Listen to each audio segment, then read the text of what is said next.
Assalamualaikum warahmatullahi wabarakatuh. Bertemu lagi di media pembelajaran. Kali ini kita akan membahas tentang analisis penerapan model pembelajaran ya. Masih pada pelatihan dan pendampingan implementasi kurikulum 2013. Nah, kemarin kita sudah membahas tentang spektrum keahlian PMK. Kemudian juga sudah membahas tentang analisis SKL KIKD, kemudian analisis materi IPK, kemudian tujuan pembelajaran. Nah, untuk teman-teman yang belum tonton atau mungkin belum melihat ya, bisa dibuka videonya yang bagian 1, spektrum keahlian PMK. Untuk bagian 2, video bagian 2 analisis SKL KIKD. Video bagian ketiga yaitu adalah materi IPK dan tujuan pembelajaran. Nah, sekarang adalah video bagian keempat, yaitu adalah analisis penerapan model pembelajaran. Konsep pembelajaran, ya, konsep pembelajaran. Pembelajaran adalah proses interaksi antar peserta didik dan pendidik, serta antara peserta dan sumber belajar lainnya pada suatu lingkungan belajar yang berlangsung secara edukatif, agar peserta didik dapat membangun sikap yang mengandung nilai-nilai karakter, pengetahuan, dan keterampilan untuk mencapai tujuan yang telah ditetapkan. Pembelajaran merupakan suatu proses yang mengandung serangkaian kegiatan mulai dari perencanaan, pelaksanaan, hingga penilaian. Konsep pembelajaran pendidikan kejuruan. Pendidikan kejuruan akan menjadi efisien bila pembelajarannya atau peserta didik dilatih dengan cara mengimitasi atau mereplikasi lingkungan kerja semirip mungkin dengan yang terjadi di tempat pekerjaan yang sebenarnya. Menurut Charles Approaches tahun 1950 halaman 217 ya. Jadi lokasi atau kelasnya itu dibuat semirip dengan tempat kerja. Itu akan menjadi lebih baik dan efisien. Pembelajaran pada pendidikan kejuruan dapat efektif jika pelatihan dilakukan dengan cara yang sama seperti di dunia kerja, termasuk penggunaan peralatan dan mesin. Charles Approaches 1950-218. Pembelajaran pada pendidikan kejuruan akan efektif sesuai proporsinya jika pembelajaran dilatihkan secara langsung dan secara individu pada peserta didik dalam kebiasaan berpikir dan diperlukan habit memanipulasinya dalam kompetensi keahlian itu sendiri ya. Masih diambil dari punyanya Charles Approaches. Konsep pembelajaran abad 21. Model relasi sains dan rekayasa dikembangkan oleh Bernie Trilling dan Charles Fedel 2009 disadul dari Putu Sudira ya. Pada konsep ini sains lebih menekankan pada metode penyelidikan dan penemuan untuk menjelaskan gejala-gejala alam.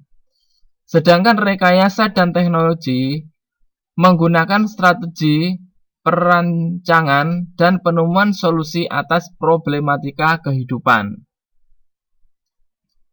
Mengembangkan seluruh potensi peserta didik agar memiliki wawasan kerja, keterampilan teknik bekerja, employability skills, dan melakukan transformasi diri terhadap perubahan tuntutan dunia kerja. Dari Putu Sudira tahun 2016. Konsep pembelajaran berpendekatan saintifik. Pendekatan saintifik dalam pembelajaran adalah proses pembelajaran yang dirancang agar peserta didik secara aktif mengonstruk konsep, prosedur, hukum atau prinsip melalui tahapan-tahapan mengamati, merumuskan masalah, mengajukan atau merumuskan hipotesis, mengumpulkan data, menganalisis data, menarik kesimpulan, dan mengomunikasikan. Konsep model pembelajaran. Model pembelajaran adalah kerangka konseptual yang digunakan sebagai pedoman dalam melakukan pembelajaran yang disusun secara sistematis untuk mencapai tujuan belajar, menyangkut sintaksis, sistem sosial, prinsip reaksi, dan sistem pendukung. Model pembelajaran adalah suatu perencanaan atau suatu pola yang digunakan sebagai pedoman dalam merencanakan pembelajaran di kelas. Ciri khusus model pembelajaran yaitu rasional, teoritis, logis yang disusun oleh para pencipta atau pengembangnya, mempertimbangkan teorinya dengan kenyataan sebenarnya serta tidak secara fiktif. Landasan pemikiran tentang apa dan bagaimana siswa belajar, materi atau objek permasalahan, dan tujuan pembelajaran yang akan dicapai. Tingkah laku mengajar yang diperlukan agar model tersebut dapat dilaksanakan dengan berhasil, yaitu strategi dan metode mengajar. Kemudian, lingkungan belajar yang diperlukan agar tujuan pembelajaran dapat tercapai, seperti sarana media, sarana dan prasarana pembelajaran. Deskripsi prinsip-prinsip pembelajaran kejuruan. Prinsip umum 1. Memanfaatkan teknologi informasi dan komunikasi. 2. Menerapkan metode pembelajaran yang mendorong peserta didik lebih aktif, inovatif, kreatif, dan menyenangkan, serta mempertimbangkan karakteristik peserta didik. Nomor 3. Menerapkan strategi pembelajaran berbasis kompetensi dan model-model belajar inquiry, discovery learning, pembelajaran berbasis masalah, pembelajaran berbasis produk, dan pembelajaran berbasis proyek. Nah, prinsip pembelajaran kejuruan, prinsip khusus ya. 1. Menekankan pada keterampilan aplikatif. 2.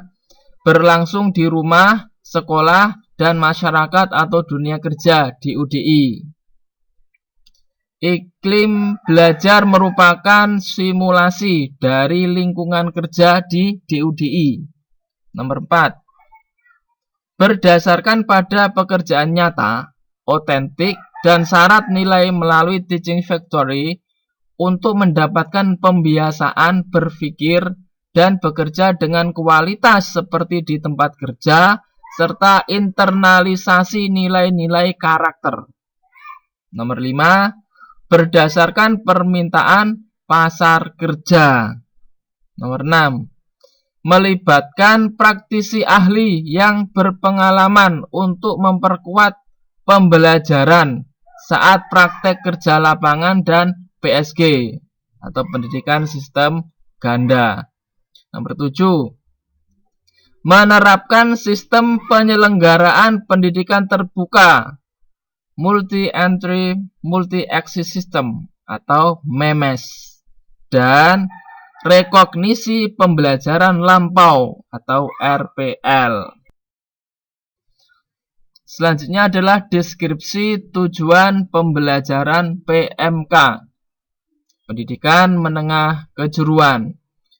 Secara umum, tujuan pembelajaran pada SMK ya, menurut Putu Sudira tahun 2016, 1. Tujuannya memahami persyaratan kompetensi kerja. 2. Melakukan pekerjaan rutin. 3. Menguasai prosedur kerja sehari-hari. 4. Menerapkan standar keamanan kerja. 5. Meningkatkan produktivitas. 6. mampu bekerja dalam tim kolaboratif. 7. Melek digital dan simbol-simbol dalam pekerjaan. 8. Memperhatikan kualitas efisiensi. 9. Menerapkan etika, moralitas kerja sebagai pengalaman dari nilai pendidikan karakter. 10. Memahami perubahan nasional. Dan nomor 11. Memiliki jiwa kewirausahaan. Deskripsi proses pembelajaran pendekatan saintifik. Pendekatan saintifik yaitu pertama, 1. Mengamati, yaitu kegiatan siswa mengidentifikasi melalui indera penglihat, membaca, menyimak, pembau, pendengar, pengecap, dan peraba saat mengamati suatu objek dengan atau tanpa alat bantu. Siswa dapat mengidentifikasi masalah. Yang nomor 2 yaitu adalah menanya, yaitu kegiatan siswa mengungkapkan apa yang ingin diketahui berkaitan dengan suatu objek, peristiwa, proses tertentu, sehingga siswa dapat merumuskan masalah dan merumuskan hipotesis. Yang ketiga, mengumpulkan data, yaitu kegiatan siswa mencari informasi sebagai bahan untuk dianalisis dan disimpulkan, sehingga siswa dapat menguji hipotesis. Yang keempat, yaitu mengasosiasi, yaitu kegiatan siswa mengolah data dalam serangkaian aktivitas fisik dan pikiran dengan bantuan peralatan tertentu, sehingga siswa dapat menyimpulkan hasil kajian dari hipotesis. Yang kelima, yaitu adalah mengomunikasikan, yaitu kegiatan siswa mendeskripsikan dan menyampaikan hasil temuannya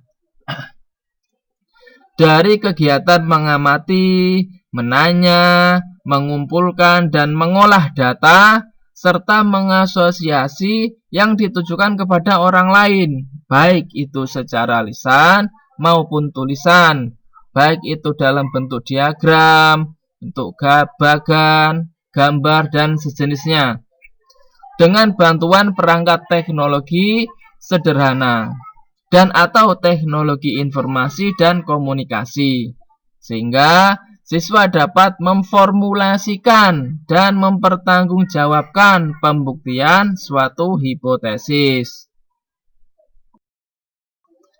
Deskripsi model pembelajaran.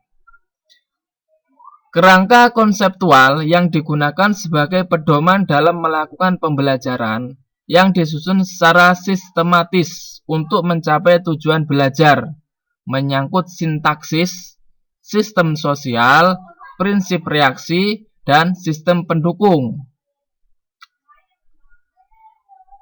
Mengacu pada pendekatan pembelajaran yang akan digunakan, termasuk di dalamnya tujuan pembelajaran, tahap kegiatan pembelajaran, lingkungan pembelajaran, dan pengelolaan kelas.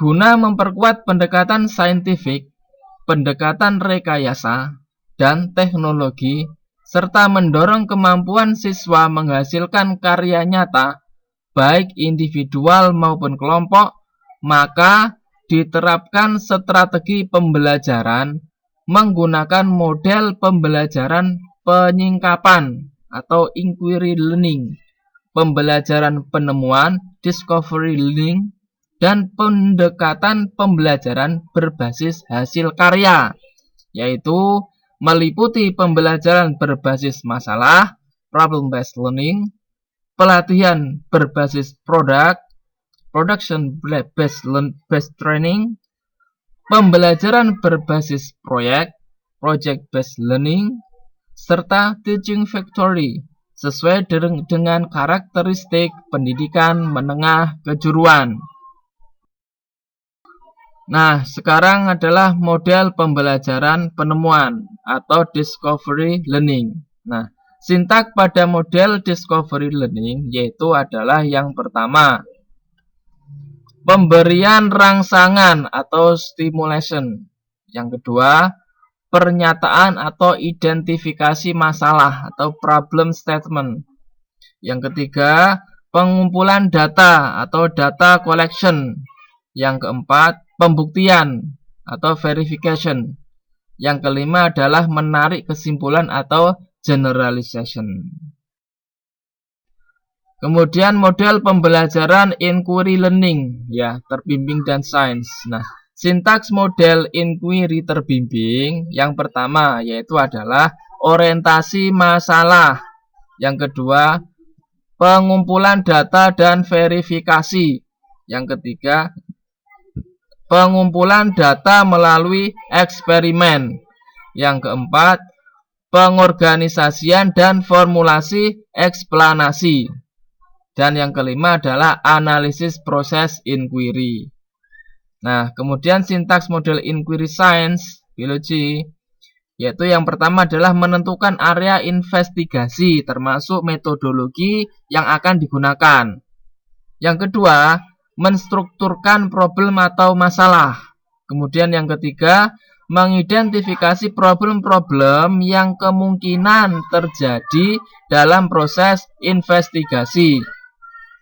Yang keempat, menyelesaikan kesulitan atau masalah dengan melakukan desain ulang, mengumpulkan dan mengorganisasikan data dengan cara lain, dan sebagainya. Model pembelajaran problem-based learning. Sintaks model problem-based learning itu diambil dari Bransford dan Stein dalam Kirkley ya 2003 halaman 3. Yang pertama sintaksnya dari problem-based learning yaitu adalah mengidentifikasi masalah.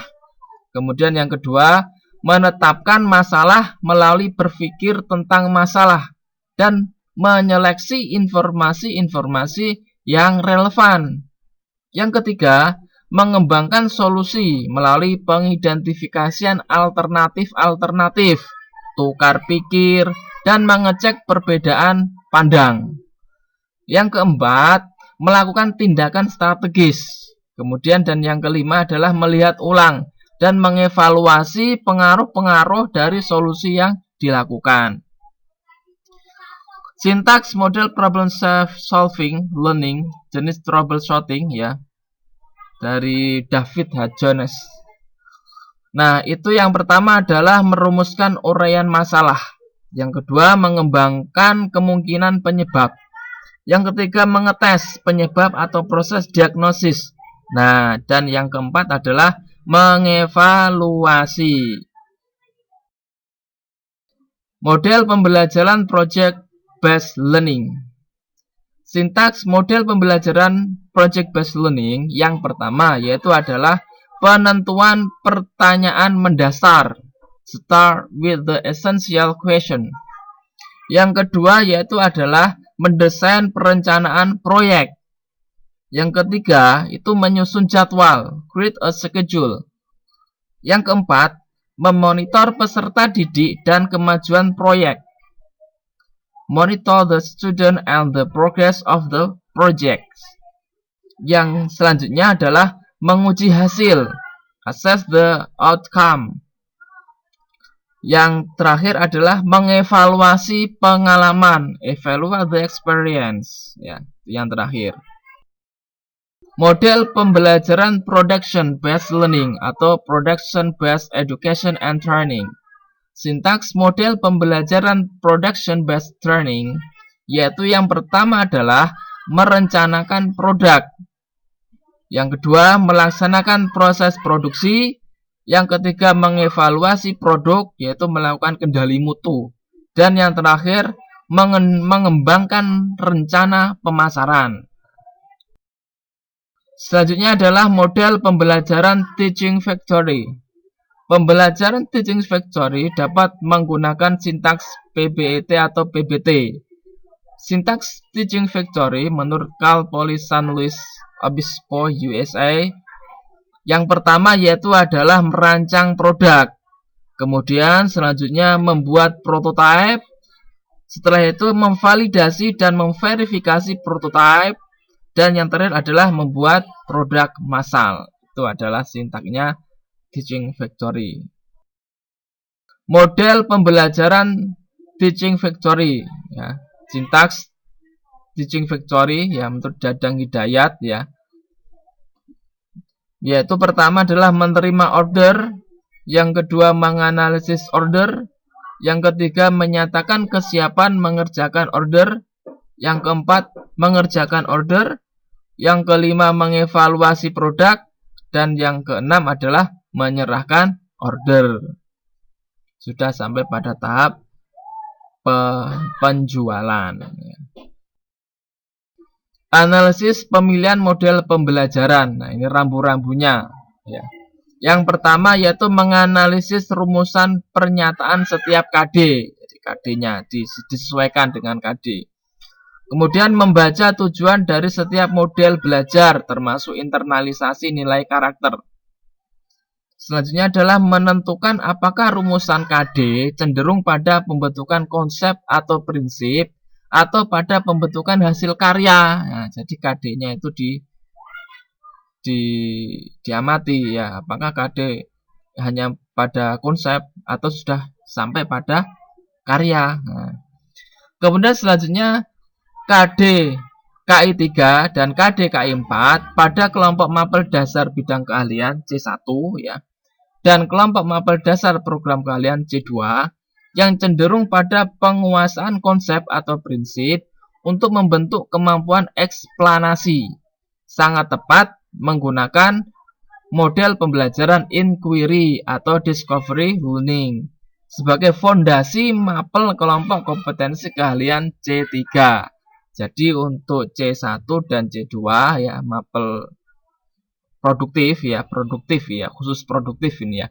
Mapel produktif C1 dan C2 itu lebih cocok untuk inquiry atau discovery learning. Tetapi semuanya nanti bisa dikembangkan menurut Bapak Ibu gurunya juga, ya. Bisa dikembangkan walaupun dia masih konsep atau prinsip, bisa juga dikembangkan lagi menjadi yang lebih menarik.